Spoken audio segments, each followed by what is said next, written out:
Good afternoon, everyone. Just want to check that you guys can hear me. We're going to get started now. My name is Jessie Morris, and I'm an academic at the Center for Arab and Islamic Studies, and I'm the convener of the honours program at CASE.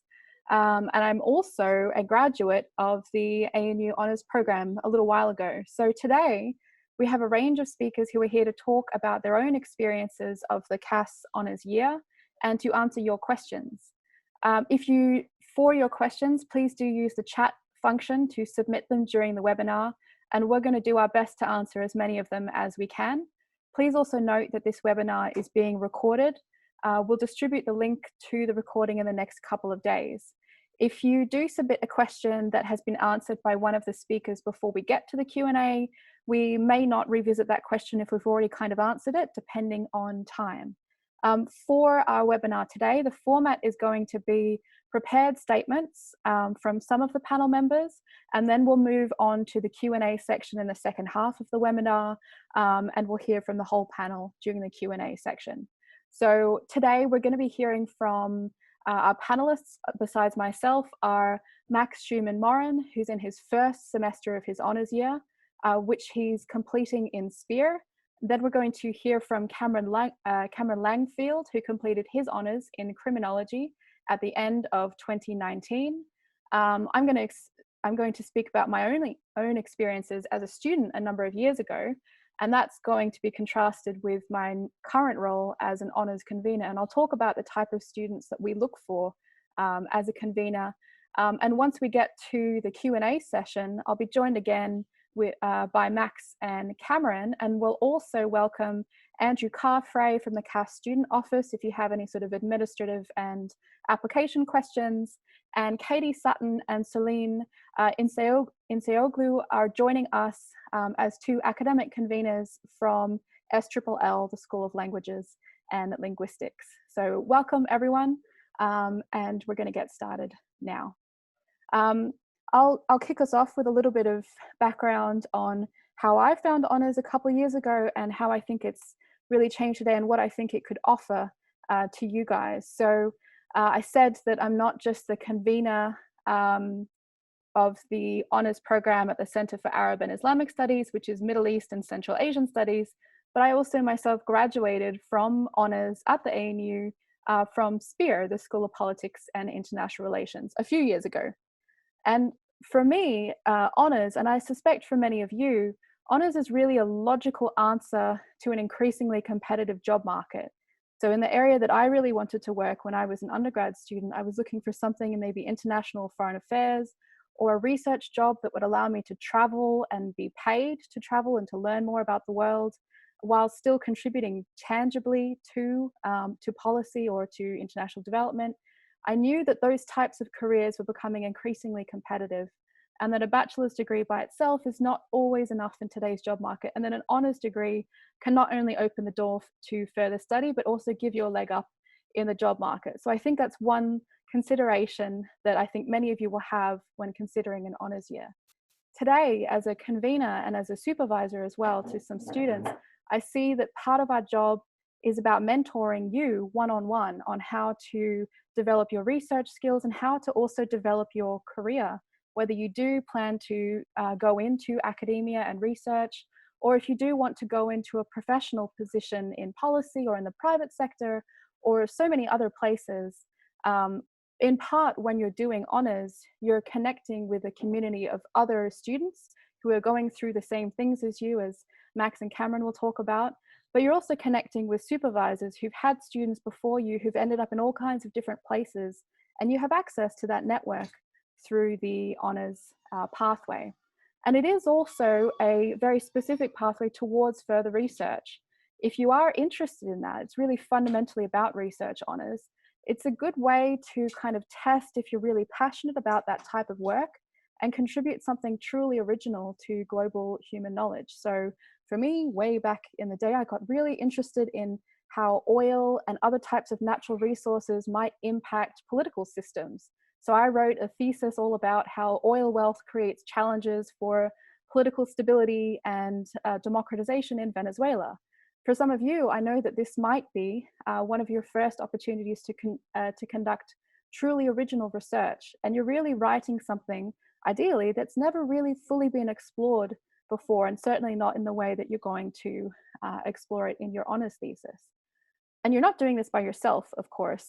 One of the purposes of honours is not just to throw you at a thesis, but to give you the research skills and the training and the supervision so that you can succeed in that type of research. So you'll get advanced training in research methods, but you'll also work one-on-one with a supervisor. And I'm sure others will talk about that's one of the reasons why it's so important to find a good supervisor, somebody that you think you can work with, somebody whose research interests really align with what you want to work on.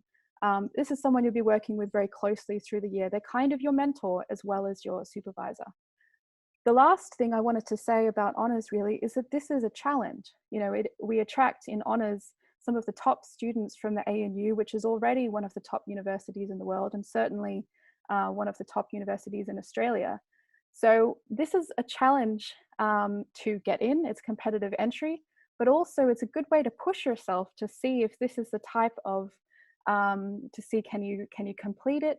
You meet amazing people as you do this year, and as a convener now, the types of students that we're looking for are really bright, talented, and motivated students who are passionate about research. And we're really here to help you develop those abilities that you already have, and to develop those skills further than you can with a traditional bachelor degree, and to kind of set you up with research skills and experience for whatever career or education path you do want to pursue in the future. So that's all I'm going to say on the honours program. You'll hear from me more during question time, but I'm going to hand over now to Max to talk to us about how he's been going so far in his honours year, and to see if he has any tips for you before you take your next steps. Thanks, Jessie. I thought that was a really good sort of introduction to what honours is about, and I'll definitely sort of expand on some of that. So in terms of myself, I'm doing my honours in political science, and my undergrad degree was in politics, economics, and philosophy here at the ANU. And my thesis is broadly around sort of political trust, and it's a quantitative project, which is something quite new for me, and sort of it has its own challenges in itself. So in terms of kind of what I want to discuss today, I was thinking firstly I'll talk a bit about my experience and sort of general observations of the honours program that CAS offers. And then also I'll talk about some sort of practical things that I think would be really good to think about, especially now when you're sort of deliberating on whether or not to do honours. So regarding my experience, I think there's kind of like 3 points that I would really like to make, right? And firstly, you know, as Jessie alluded to, honours is a really unique and rewarding experience in being able to delve really quite deeply into an issue and really own a piece of research work. And I think this was definitely one of my main motivations for choosing to do honours. And I think specifically in context to my bachelor's, and this is probably similar to a lot of you, it was really good at giving me a really broad overview into a number of different fields.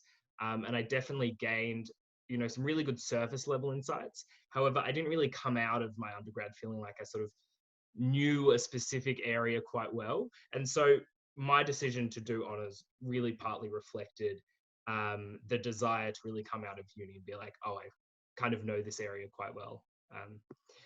So a second observation, and Jessie alluded to this as well, is that honours is designed to be quite challenging. And I think this is really a reflection of the fact that it is the dominant pathway to do a PhD.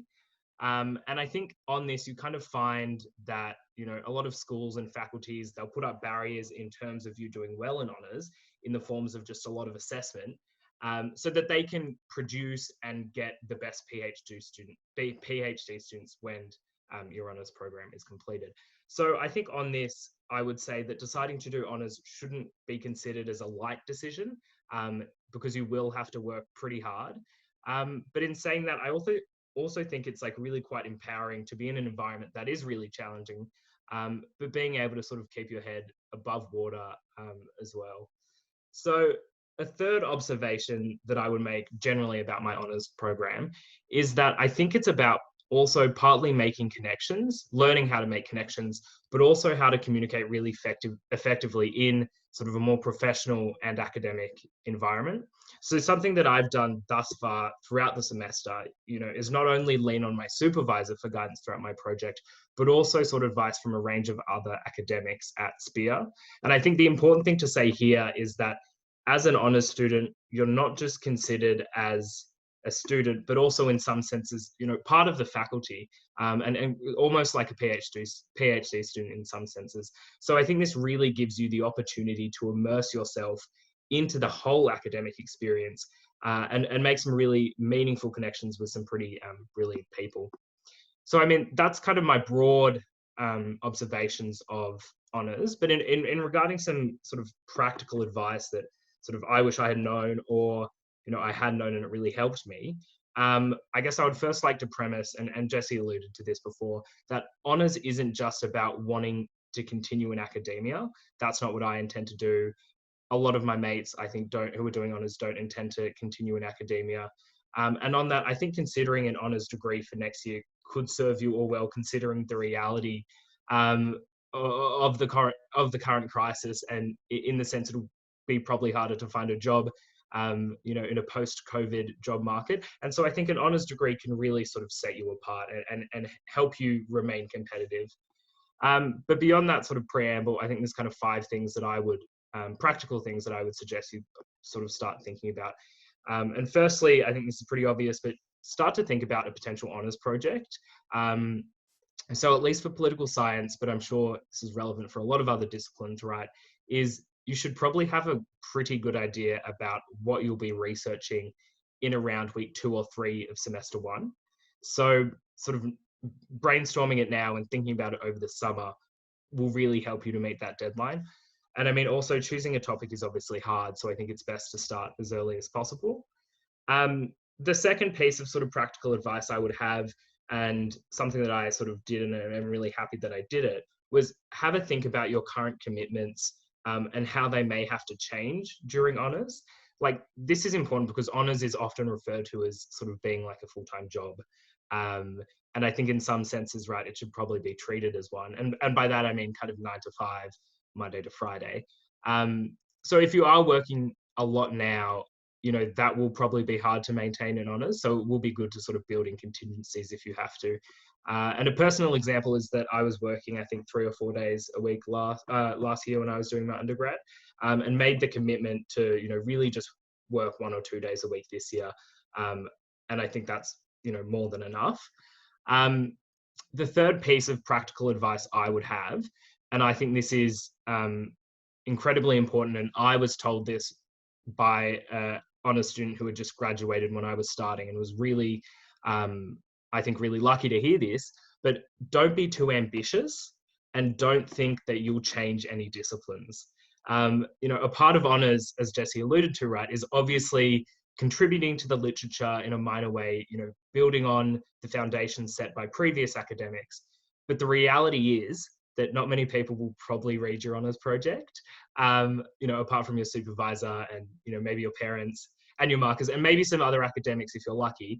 But I think more importantly, what markers look for in an honours project is not something that's discipline shattering or, wildly innovative, but that a project really demonstrates a deep understanding of your chosen topic and how it fits within the broader puzzles of the literature in your discipline.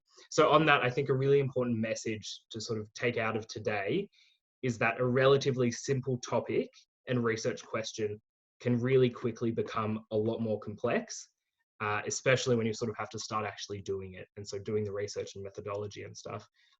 So essentially the message is being too ambitious can actually prove to hurt you. The fourth piece of practical advice I would give is around grad jobs. And so for those, I think this is especially important for those of you who don't intend to go on an academic path after honours, but grad jobs open very early in the year, some around sort of February, January, and I think most have sort of closed by about this time. So I guess also consider what you want to do after honours, because that'll inform on whether or not you sort of apply for grad jobs, and also factor in that applications and interviews can take, a very long time, which can sort of contribute to making an honours year sort of all the more intense. And the sort of last piece of practical advice I would have is around deciding a supervisor.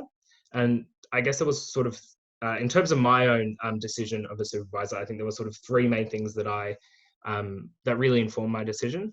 And the first point would be, I think you want to mainly have a person that you think you'll be able to work with, and that you will be comfortable seeking advice from. And so in my case, this really meant choosing someone who I already had an established relationship with, who I had done previous classes with, and who I know our working styles would have match up quite well.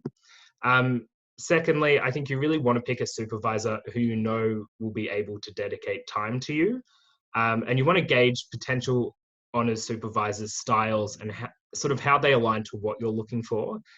For example, I really wanted a supervisor who would be happy for me to just sort of send emails at like midnight on a Thursday, and all that sort of quite sporadic stuff.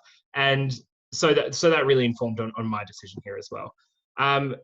And lastly, and to sort of wrap up my discussion for today, I don't think you need to have a supervisor who is directly related to your topic. While this obviously would help, you do have access to so many other people in the department. And I would consider it more important to have a supervisor who you know you can work with, who you know will be able to dedicate time to you, than someone who might be an expert on your topic. Because you still will have access to them, but they might not be able to contribute to your project as much as you would like. So that's all I have for today. Thanks, Jessie.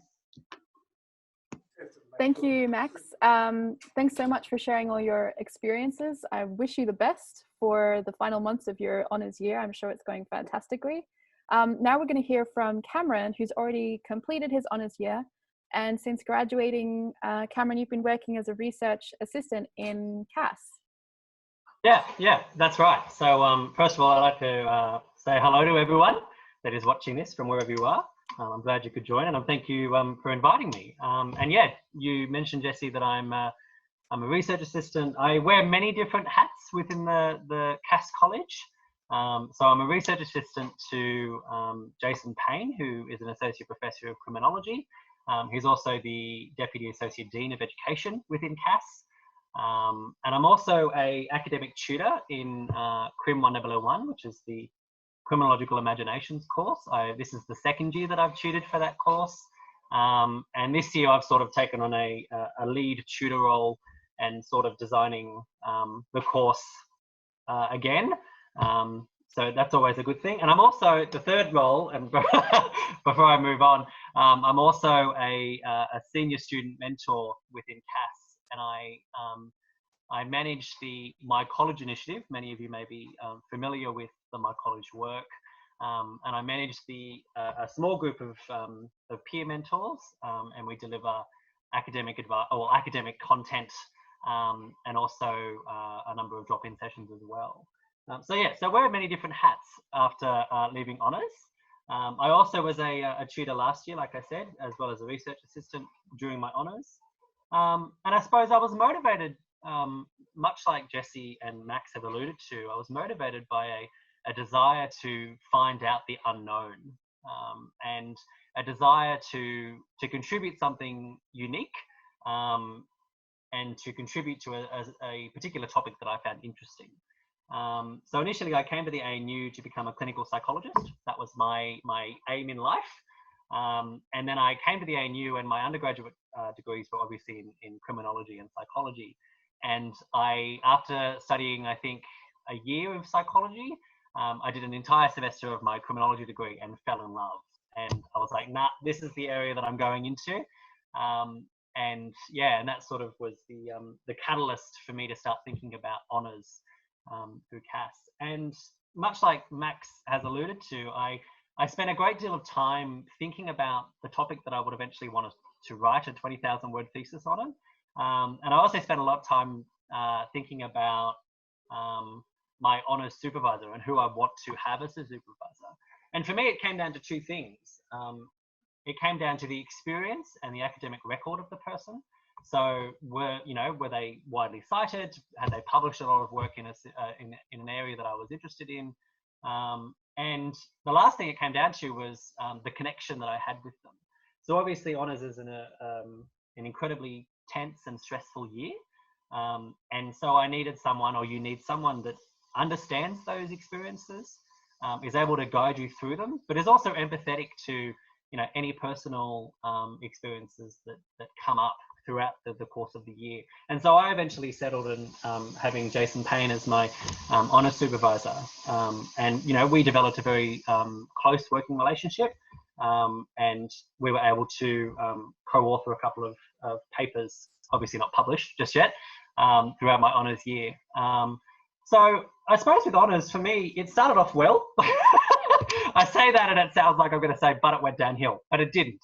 It started off well, and I had a vague idea of what I wanted to talk about or what I wanted to research. But it wasn't until really Jason came to me and he said, okay, it's crunch time. You've got to decide what you're going to talk about. That I was like, oh no, I have no idea. So I changed the topic a couple of times, and I think that's a normal and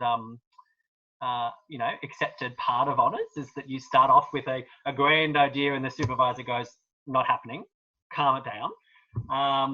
So that also happened for me, and I ended up looking at drug-dependent identities and how the self-identification of drug dependency predicted criminal offending. That was my niche topic, and I agree with Max wholeheartedly that it doesn't have to be discipline shattering. You don't have to rewrite the history. Academia is we're standing on the shoulders of giants, and so you build on that work. So that was what my honours was going towards, and obviously the lead up to the submission of my honours thesis was an incredibly tense and incredibly stressful experience. It was a process of learning a new statistical technique, because it was a quantitative thesis, learning how to write well, because I don't think it's just necessarily a 20,000 word long essay. It's got to have a cohesive argument throughout the entirety of the thesis, that when you read it as a whole, you go, yep, I know exactly what they're trying to say. This is where their contribution fits. So it was a process of learning or relearning how to write, and how to break away from the mold of just writing 2,000 or 4,000 word essays. And obviously it was the tense nature of you sit at your computer on the last day of submission, hovering over that submit button, and you go, oh, I don't know. And it was always, I pressed, obviously, submitted it, whatever, and then I found a typo. And oh, can you imagine? I was so annoyed about a single typo, and I was like, are you kidding? Like, I have read this so many times. But them's the breaks. That's the experience that I had. And obviously at the end of the year, I got my marks back, and I got first class honours, and it was a huge relief for me, I suppose, that I was able to show that I could carry an entire project on by myself, obviously with the support of family and friends, and obviously my supervisor. But it was a big moment for me, I suppose, because it was the big piece of work that I could hold it up and say, I did this. 100% this is my work. 100% I contributed this piece of knowledge to the broad discipline of criminology. And I suppose if I was going to give any advice to prospective honours students, I think it would be very much to echo what Max was saying, was that it's important to find a supervisor that you connect with, and find someone that you have a good relationship with. You may never have worked with them before, but I often found that the people that I gravitated towards for honours supervision were those people that I enjoyed having as a lecturer, because it was always that connection, and I felt that they were speaking directly to me. I know that sounds cliche, but it was about that connection that they had, and that would, I thought, bleed into a good working relationship with these people. The other thing, I suppose, is choose a topic soon, as Max was saying, but also don't let yourself be blinded by other avenues within that topic that you might want to go and research. Like I said, for me, it was a matter of changing multiple times the eventual product of my honours So don't be blinded that just because that topic didn't work out, that you can't go and revisit it later. And I think those are probably the two pieces of advice that I would give to prospective honours students. And just to ask questions, just be curious, just look out in the world and ask yourself, why does that thing do what it does? Or why is it that way? Or can it be done something else? Or can it be done in another way? And I think, those are probably the pieces of advice. As for me, I think, next year holds, I've always had a vision of doing a PhD. And as Jessie said, and as Max says, it's a competitive market. These things just don't fall out of the sky and hit you on the head. You've got to work quite hard for them. And I think, oftentimes people that work hard are the people that get rewarded. And so that's probably the thing that I'll wrap up on, is that if you're a hard worker and if you put in the dedication and you put in the commitment and the time, then you can achieve pretty much anything. Thank you very much, Cameron. So we're going to move now to the Q&A section of the webinar. So if you do have your questions, pop them into the chat. We've also got a Q&A function down the bottom. So if you put your questions in there, they'll be sent to me and I'll send them out to our panelists. And as well as Max and Cameron, you're also going to hear from me and Andrew and Katie and Celine. So the first question we've got is, what is the best approach to take in looking for a supervisor? And maybe I'll throw this first back to Cameron and Max, and then maybe if Katie and Celine and Andrew want to add anything. Better unmute myself. So what's the best approach to finding a supervisor? I suppose it's about not settling on just one person. It's about finding conducting mini interviews, as what I did in the last semester of my undergraduate degree, was conducting mini interviews with the academics that I found were particularly engaging or particularly knowledgeable in the area that I wanted to go into research. And it was just a matter of emailing them and say, hey, I'm looking for, to go in to do honours. Can we meet and discuss a potential topic, or can we meet and discuss whether, you're taking on any honours students this semester or next semester? And it ultimately came down to who I felt most at ease with, and who I could obviously, as Max was saying earlier, go to for advice if I needed it. And for me, obviously, that was Jason, but it could have been Gavin Smith. I had an interview with Gavin Smith, who's a researcher in the School of Sociology. And he was also quite, he's always been a great lecturer, a great guy. So I suppose that's the thing. Conduct interviews, because ultimately the honours is there for you, and they have to work for you as much as you have to work for them. That would be my advice. Max, do you want to jump in? Yeah, and I think that was really good advice, Cameron. And building on that, I think something that I did that really helped me was I actually asked current honours students in the School of Politics who they liked and what supervisors they thought were good, which really confirmed my initial choice. But I think as well, you might be looking out for someone, and then someone might have them this year as a supervisor and say, it's probably good to look elsewhere, which is, I think, a very good insight to find. But yeah, just ask someone who's doing it currently, and I think they'll be able to point you in a really good direction. I'll pass the unmuting button to Katie. Thanks for that, and thank you for all of those presentations. They were really great. I would also suggest that you go and see the honours convener in your program or discipline. They're going to have a really good overview of who is available in the school, what expertise there is out there, people you may not even have thought about. They might send you in some interesting directions. And also I see there's some questions there around, cross-disciplinary projects. They can also provide some advice on that and what might be possible there, or who you might get in contact with. So looking to that official role of the honours convener as well as someone who, whose job it is to actually jump in and help you out with these questions. Yeah, I would second that as well, especially that's one of the things that I do is I get students coming to say, I'd like to do honors. And then I talk to them about what are you really interested in? And then my job is to try and match that student with a supervisor who I know is good, who I know can help you. And a little bit, either the supervisor or me, we can sometimes help you develop the topic even before you're actually in the honors program. We can help you understand, is this something that's really going to be a thesis? Is this going to work? Even before you've applied, we're happy to help you with that. I'll pass on to Celine. Okay. I just wanted to add one thing. I fully agree with what has been said so far, but I just wanted to emphasize that even if you haven't taken a class with a faculty member, with a lecturer, you can still contact that person, because it might be that your degree was arranged in a certain way that the semester you could have taken that class with someone, you could not fit that class in your schedule, and maybe another semester, so things happen. And you could miss out if you just contact people that you had as teachers.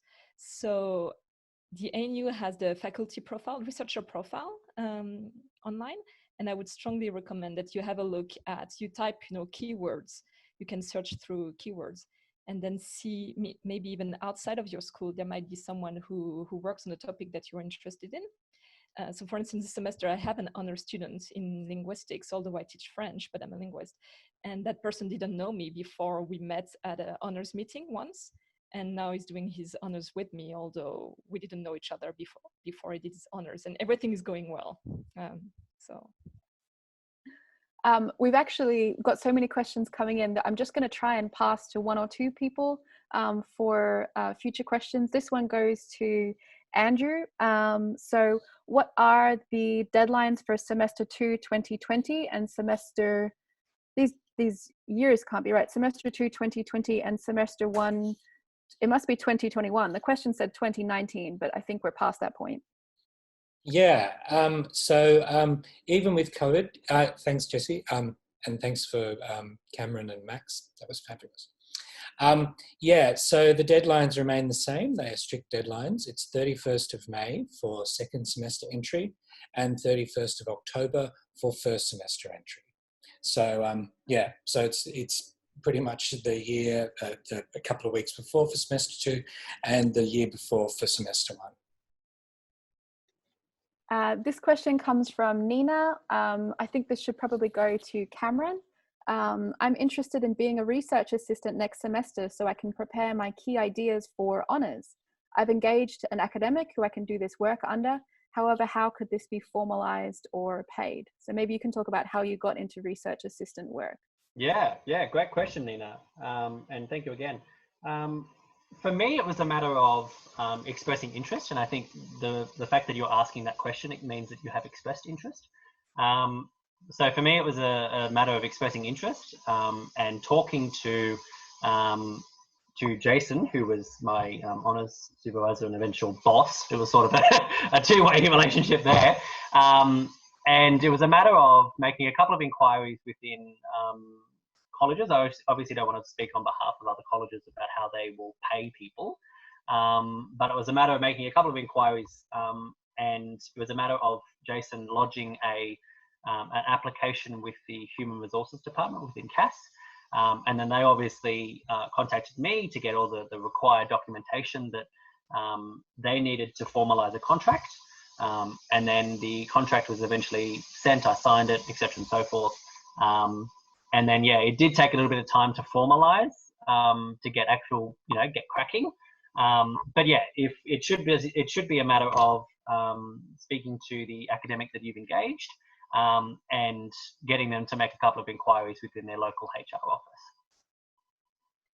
Thanks, Cameron. The next question is probably for Andrew again, and maybe one of the SLLL conveners, if you want to add anything about, can your honours project straddle more than one discipline, or can you take a supervisor from a different discipline to your graduating degree? And I can quickly say, just as someone from the Centre for Arab Islamic Studies, that most of our honours projects are by nature interdisciplinary. But I'm assuming, I'll let Andrew comment on any administrative kind of requirements on that end, and maybe SLLL can talk about it as well. Yeah, so I think it's the nature of your honours to kind of be interdisciplinary anyway. And yeah, a lot of students do straddle a lot of disciplines. But ultimately, when you fill out the thesis supervisor confirmation form, you need to have the one supervisor, and that's known as your primary supervisor. And so what honours you apply for is determined by your degree and what you've done within that degree. So even though, let's say you're in a BA and you wanted to bring in and you've done a linguistics major, and you wanted to bring in other disciplines, you still would apply for BA honours in linguistics or language specialization in this case. So yes, it can be done, but it is more about you have one supervisor on the form, and how you sort that out with your supervisor to get input from other academics or other disciplines is entirely up to you and the supervisor. Katie, yeah. Yes, I can jump in here as well. And as both Jessie and Andrew have said, there's a lot of very inherently interdisciplinary honours topics. I'm in both German studies and in gender studies, and they're both really interdisciplinary fields. You might be doing historical research or cultural studies research, linguistics research, and in gender studies, really reaching across the different areas. And just to give a concrete example from last year, I co-supervised a student who wanted to do honours in Italian and German. And so that involved writing the thesis in English. And she looked at the figure of the female terrorist in films from the 1970s, for example, and compared, cinematic representations of female terrorists from across those two countries to come up with a really transnational comparative study, which was a really exciting topic. And just in response to some things that have come up, I would say you don't have to come to your potential supervisors or to these conversations with a fully cooked idea by any, by any degree. You can just come up with some ideas, maybe some things that have sparked your interest in your undergraduate studies, maybe also an idea of the kinds of methods you would like to use. It's going to be very different if you want to do a literary sort of analysis kind of thesis or a statistical based one. So have a think about how you like to work, the kinds of themes that interest you, and then perhaps allow yourself to be steered a little by those conversations as well. Yep, and I'm going to add in here, because I know there are some students who are asking us, how well formed does your proposal need to be? And I can say very informally that, for students that I supervise, for example, usually I get them to write out a little one-page proposal, just a general idea of where you want to go. And that's a starting point, a written starting point for us to start a discussion. So it's great that you guys are talking about this. The next question we've got, I think we'll go to Andrew again. Does the supervisor have to be from ANU? Simple answer, absolutely yes. You are an ANU student and you take on supervision from an ANU academic. End of story. The voice of doom. And this goes out to all panelists. What are the differences between honours and masters?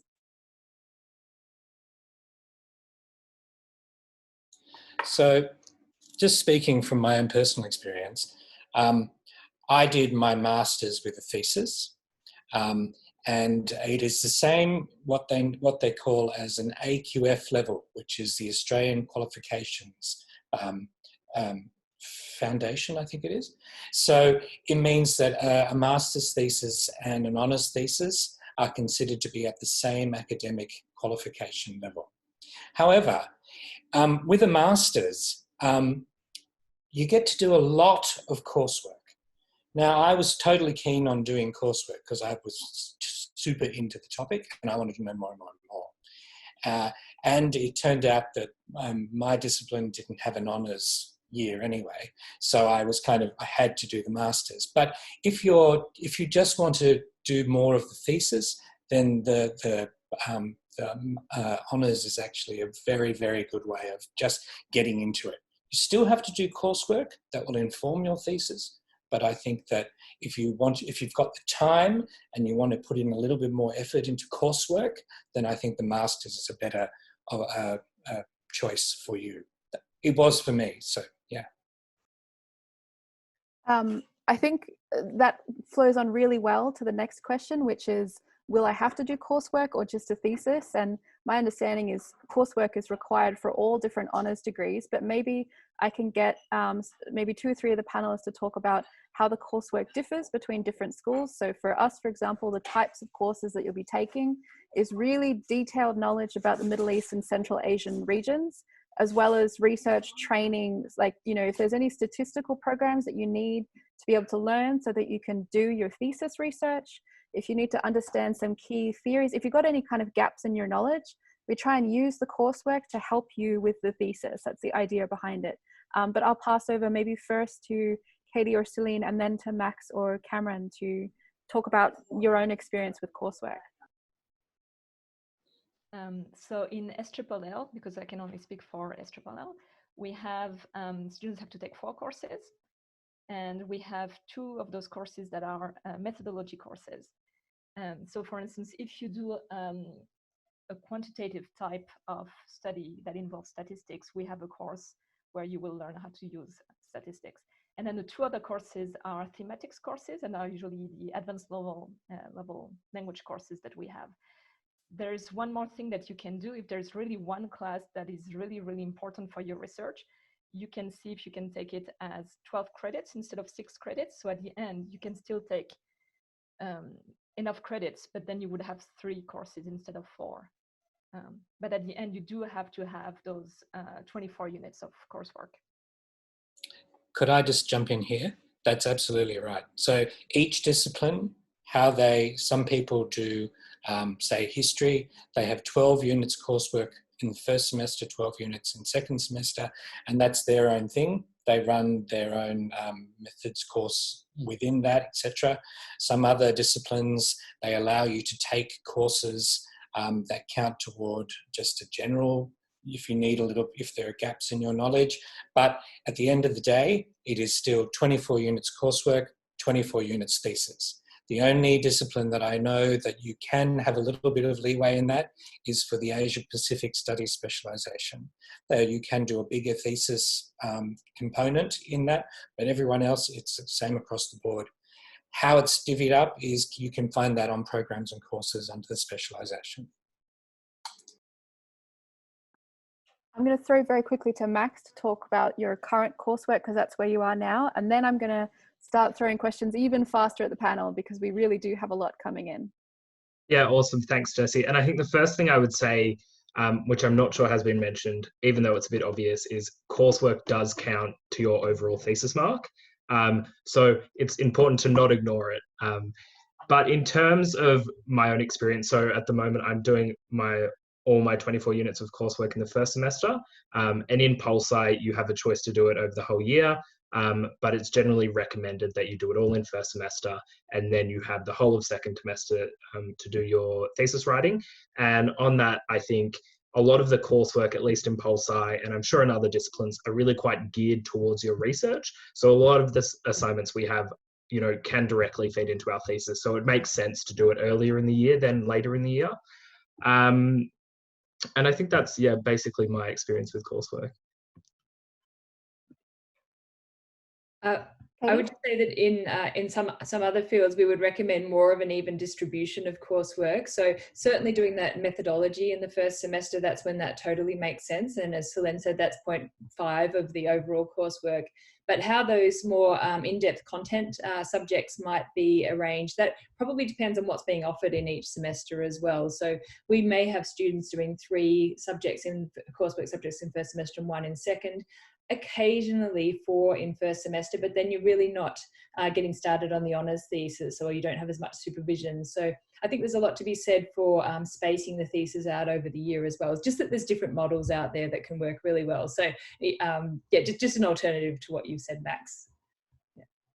Yeah, and it really does depend on which school you're doing, or school or centre you're doing your honours in. So it will vary depending, and you'll have your own experience based on where you are within CAS. I've got 2 kind of more technical administrative questions, maybe for Andrew. One is entry only based on GPA.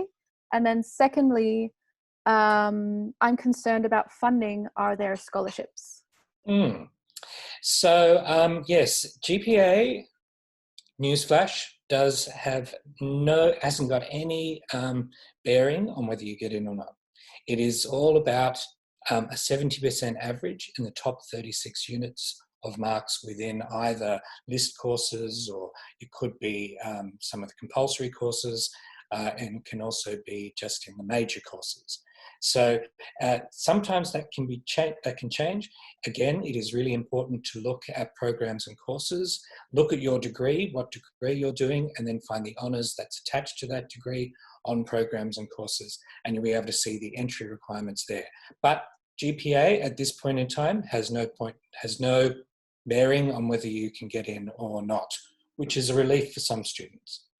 The second bit is about scholarships. Now, there is a scholarships page on the scholarships college site. There is an honours scholarship. It's quite competitive.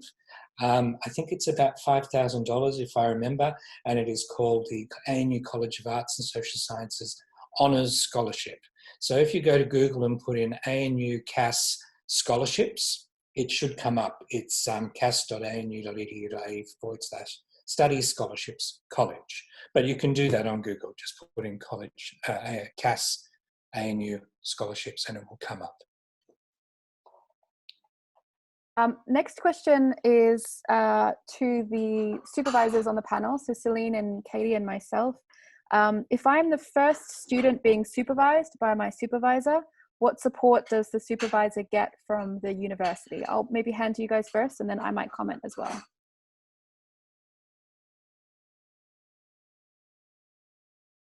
Oh, that's a good question. I mean, there's various forms of supervisory training available at ANU, and a lot of us will be supervising students at different levels. We might be supervising some PhD students in undergrad and supervising some honours, and then perhaps some HDR students in different capacities as well. And, you know, everyone has their first time supervising an honours project as well. And I certainly wouldn't be put off a supervisor because they may not have had an honours student before. In fact, you're likely to get someone who's really excited about the prospect and, you know, really going to throw a lot of energy into it. So I'm not sure if that specifically answers the question, but I think, you know, it doesn't really matter whether they're drawing on a wealth of experience or less experience, that you can have a really great time either way.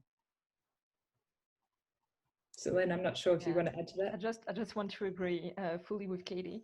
In terms of support, I'm not aware of any training for honors supervisors, but most of us are also supervising HDR students, and there are plenty of training available, and we all go through that anyway. So if you supervise, you know, regardless if it's honors or HDR students, it's at the end, it's the same process. And I can also say that I'm both not new to the ANU and also new to the ANU, because after honors, I went on and did a PhD also at the ANU, and then I went off and worked in the States for a while, and now I've only been back at the ANU as a lecturer for 2 years. So I'd be one of those people that's I've got a lot of PhD students, but I'm fairly new to honors supervision. But it's, you know, it's really very similar to all other types of supervision, and your lecturers got to where they are by doing a lot of this research themselves. So they're not just sort of informing you from a supervisor perspective. They've been through a lot of what you've been through, and they really do understand where you're coming from. So I think it's really much more about finding an interpersonal relationship that's really going to work for you. I think Max made a great point with or Cameron made a great point of, you need to find someone who has time to work with you. It's really key. I've had friends who did honors with me who had supervisors who were really busy, and even though they were fantastic academics, they had difficulty because the supervisor just wasn't as available as they were hoping. And so it's definitely something to keep in mind. So next question we've got is, in fact, flowing on from what we were just talking about, how do I get from honors to PhD? So I'll throw that out to any panelist who wants to answer.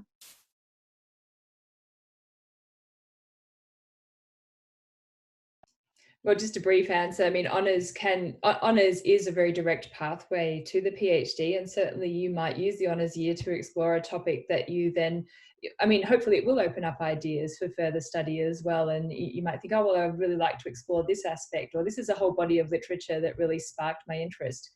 In terms of qualifications, the honors degree is is an appropriate prerequisite for entry to the PhD program. It's certainly, no guarantee of scholarships, there's no guarantee of acceptance, but it is the prerequisite or a prerequisite degree.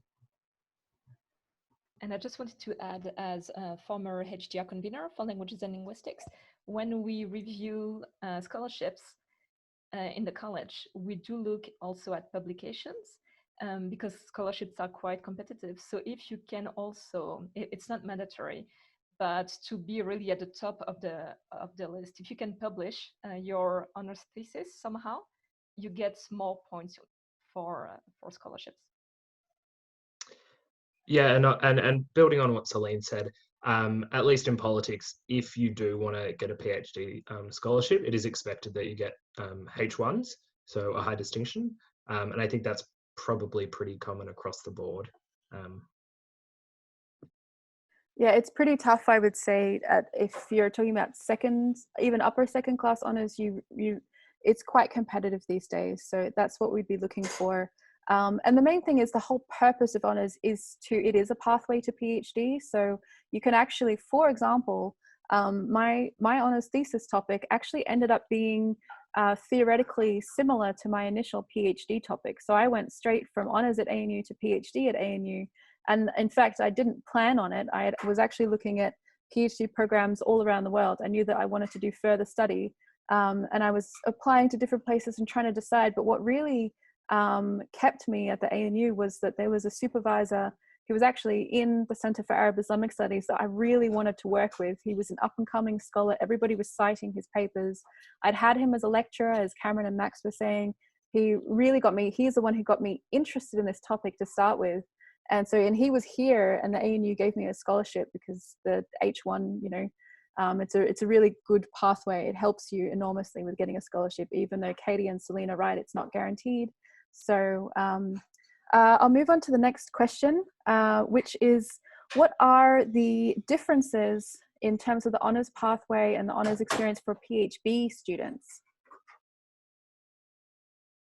I might go to Andrew. Yeah.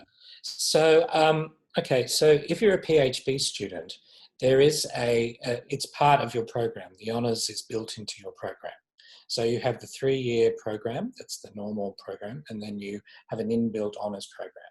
However, you still need to meet hurdles to get into that program. And you still also need to do an application to get in. But what we would assess you on your 3 years of PhD, and then if you meet those requirements, the hurdles, then you can apply for your honours, but you just need to fill out a thesis supervisor confirmation form and then send it to us, and then we will have a look at it. And if you've met the requirements, you will be able to start your honours year of your PhD. That's how it works. You don't need to apply through programs and courses as other students do. But yeah, so it's an easier process in some respects for PhD because it's built in. Yeah. The next question we've got is a really interesting one, so I'm going to talk a little bit about it, is, are there opportunities to do in-country research? How would one go about doing that? And I'll talk about that a little because we do have honours students who do primary research and fieldwork for their honours projects. The one thing to be aware of, I mean, we encourage it, it's really interesting. I will say the Middle East and Central Asian regions are tricky regions to do research in at the moment. The research environment is tightening a little bit. And in coronavirus, during the pandemic, we can't really travel at all. So, don't expect to be going overseas doing fieldwork soon, because at the moment, the research community of the ANU, we're all kind of grounded at the moment. But in the future, assuming things open up again, one thing to be aware of is that you will, if you want to go and do field work as part of your honours project, you need to really be clear about your timeline to do that. And one of the things that you'll need is ethics approval, and that can take some time. So there's a whole application that you have to write about what questions am I going to be asking, who am I going to be talking to. You don't need to have a list of every name, but you need to have a general sense of who you're trying to speak to. Are you going to do a survey, or you just need interviews? You really need to plan that out quite early in the honours year with help from your supervisor, and apply for ethics quite early. Maybe Celine or Cameron or anyone who would like to comment further can add to that. Yeah, it's actually a good point because I'm from a discipline where I collect data on people in linguistics, and my honor students do the same. And the ethics application can be time consuming, and you want to make sure that you have your ethics as early as possible to be able to collect the data your first semester. So I would recommend, once you find your supervisor, the vacation time that you have in between semesters before you start your officially your honors year, you should actually spend the few weeks before, the few months before, to start thinking about your topic with your supervisor, so that you hit the, what's the expression in English, hit the ground running, so you don't lose time with your ethics application. Because it's not automatic. You might get feedback from the ethics committee, and you really don't want to lose time. Did you want to add anything, Cameron?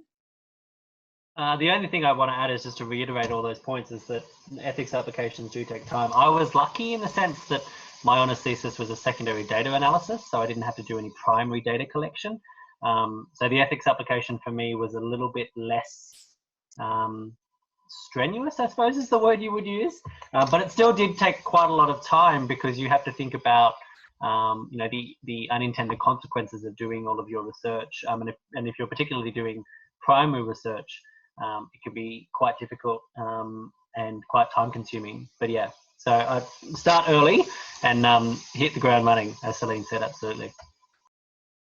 Could I also just make a quick mention of, there are some disciplines like the SLL disciplines where it has been the case that some students have gone on exchange during their honours year.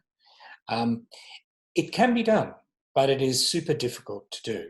So if you want to talk about that, please send me an email at students.cas, and I can give you a call or whatever, because it can be extremely difficult to organise. You've got to do it a year in advance. You've got to sort of be conditional on getting in. So there's all these sort of things hoops you've got to jump through. So if you are interested, send us an email and we can talk about it. We're coming up to 4 o'clock, but I have been told we can go a little over, so we're going to just keep taking questions since there is clearly a lot of interest. This question, I think, is a great one for all the panelists to maybe comment on. We had the question in a couple different ways, so I'm kind of summarizing some questions together. I'm a bit of an indecisive person, so I know I will struggle with deciding on a project. Any tips to help in addition to brainstorming early? So how do you choose an honours topic? Maybe I'll go first to Max, and then Cameron, and then Katie and Celine. Yeah, really good question. So I think the first thing that I would say is that your topic, I don't think by nature can be perfect. So being indecisive can actually be a bit of a hurdle to progress. And another thing I would say is that your topic will evolve throughout the early weeks that you work on your thesis. So expecting it to be perfect at the start is just a bit impractical. So, and that's a discussion you have with your supervisor, and you work that out even with other academics within the school. And I suppose the only thing that I would add to that is that as I said at the beginning, that I went through multiple iterations of my topic before finding the one that I enjoyed most. But I suppose it's been said, and I'll reiterate it again, that, you know, those classes that you found interesting and those classes that you were looking forward to going to, for me, particularly that was alcohol, drugs and crime, which is a later year criminology course. That was the one course that semester that I thoroughly enjoyed going to, and I would never miss a lecture or a tutorial. And I suppose it's those sorts of signals and signs that are good ways of sort of gauging where your interests potentially lie, and what sub-disciplines or subtopics you may want to go into. So yeah, for me, that was a good signal and a sign that the ones that I felt drawn to and the ones that I felt that I could go to quite easily and quite enjoy. I think that's good advice. You know, what excites you, what's really sparked your interest, and you'll be talking to potential supervisors. You'll need to get a supervisor to sign off in October before your honours year for the application. So you'll have a general idea and a general statement of what your topic might be at least sort of a general theme, if not a specific research question. And then you've got the whole summer, right, where you can read widely, where you can have some fun with the topic. You know, if it's a literature topic, you can read a whole bunch of novels and really think about, well, which ones might be appropriate without the stress of the, you know, the time ticking by. So it could be reading general secondary literature in a field just to get a sense of, you know, how might I narrow this down. So really using that summer period without it being a super stressful time to actually, you know, get in and embrace the potential topic and explore a little bit. Celine? Actually, I was typing a comment in the chat, so I didn't pay attention. I'm sorry, I was responding to a student. That's okay. I'll jump in and say that I think one of the ways to think about topics is don't be afraid to just go and talk to your existing lecturers. They don't have to end up being your honours supervisor. If you've got a lecturer that you're in their course this semester and there's something in one of the readings or there's something in one of the weekly topics that just really fascinates you, that's a flag that this is something that interests me. This is something that I could explore further. You can go and talk to the lecturer and say, look, I'm thinking about doing honours. I was really interested in this topic. Do you think there's anything there? And they'll be read into the literature and they'll be able to tell you, you know, this has been done to death, but what about this other topic over here? Or, you know, actually you're pointing out something really interesting here. And actually a colleague of mine would be a really great supervisor. He works on that, you know, he or she works on that directly. So don't be afraid to take advantage of the network that you've already built by being here at the ANU. And again, don't expect your topic to stay the same. You're going to write many versions of your thesis topic before you start writing the thesis itself. So don't be afraid of that process. It's actually a really interesting and kind of fun process. And, you know, I think Max and Cameron have said that don't get stuck on one topic and be disappointed if it changes, because it changes for everyone. And it ends up being so much more sophisticated and interesting than I think you may have even expected it to be to begin with. So the next question we've got is, what is the appropriate structure or format for an honours thesis? So I might throw that first to Andrew.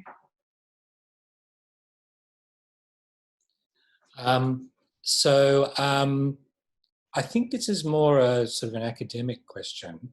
We don't have any input into what the honours thesis, how it's put together. So Katie, Celine, please.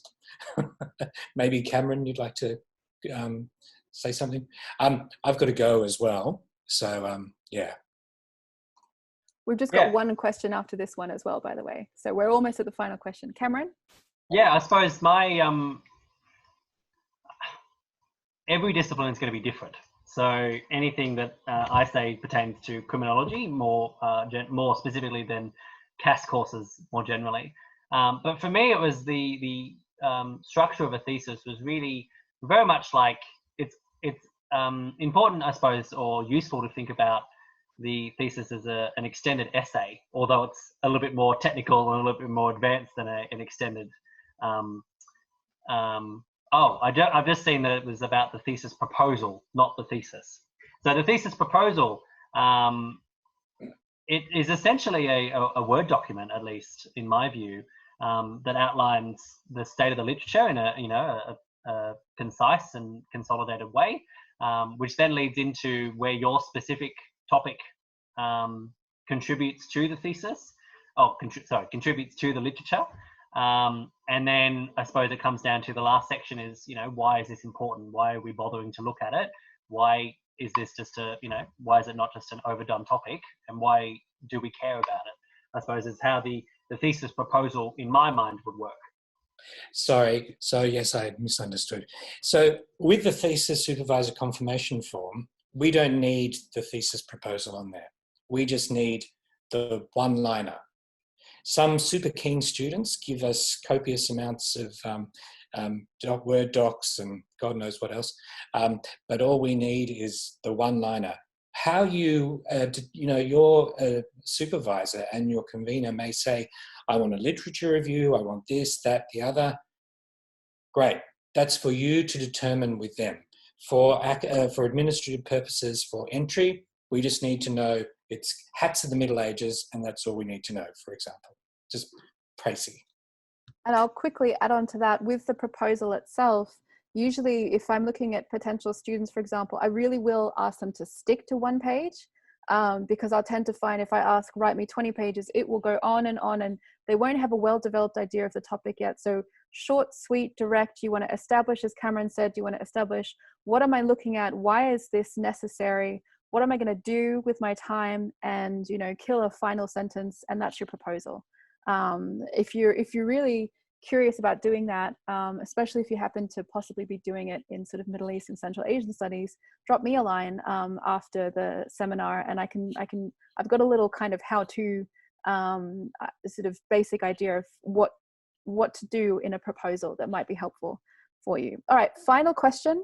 Can ANU honours be used to gain entry to a PhD overseas? So I'll go first to Andrew, and then any other panelists who want to contribute. We get asked this question a lot. And it's an interesting one because it can represent that fourth year that a lot of overseas institutions require for an undergraduate if they were going to apply for a PhD. But ultimately, the key is that we don't know. It is entirely up to the overseas institution where you're thinking of going. So I would ask them. But like I said, it does constitute that fourth year that a lot of overseas institutions need. I'd like to add something here because I did my PhD in the US. At that time, I had honors, not honors, I had a master's degrees from France. But I know that in the US, depending on the degree, depending on the institution and degree that you, the discipline, you do not always need to have a master's, so honors. And you can directly, sometimes the masters and the PhD are built within the degree. So you should contact, if you want to do a PhD in the US, I would say your chances to be accepted are bigger, higher if you have honors, because then you have developed a thesis, and your thesis will be the proof that you can do research. They want to be able to see that you can do research. So if you have, they will ask for writing samples. So this would be your writing sample, and that will help you get into the program more than if you didn't do honors. And I can add very quickly, because this was something I looked at doing as well, that sometimes the pathway into PhD, depending on whether or not they recognize honors, may be a little bit, you might have to do 1 year of an MPhil or something like that if you are going internationally. Some places, especially in the UK, will recognize that the honors degree is a very pure research year and you can go straight into PhD. But I found, especially when looking in the US, that they treated that as a 4-year undergrad, rather than the way that we see it in Australia, which is that honors is kind of a standalone, you know, in many ways we use it as a replacement for an advanced master's degree. They're not exactly the same, but in terms of a pathway to PhD, you can go, you know, straight into PhD in Australia. Different universities around the world will recognize that or not. So you really do need to look individually. All right, that is all that we have time for today. Can I please thank my fellow panelists and all of you for your questions. Hope you do consider honors at the ANU. And I know that you'll be sending probably further questions to your various honors conveners. So that would be myself and you know, the SLLL conveners as well. And good luck if you do go into the honors year. It's intense. But it's very rewarding, as I'm hoping you're getting the sense of that from all of us. All right, so thank you very much, and maybe we'll see you in the honors program next year.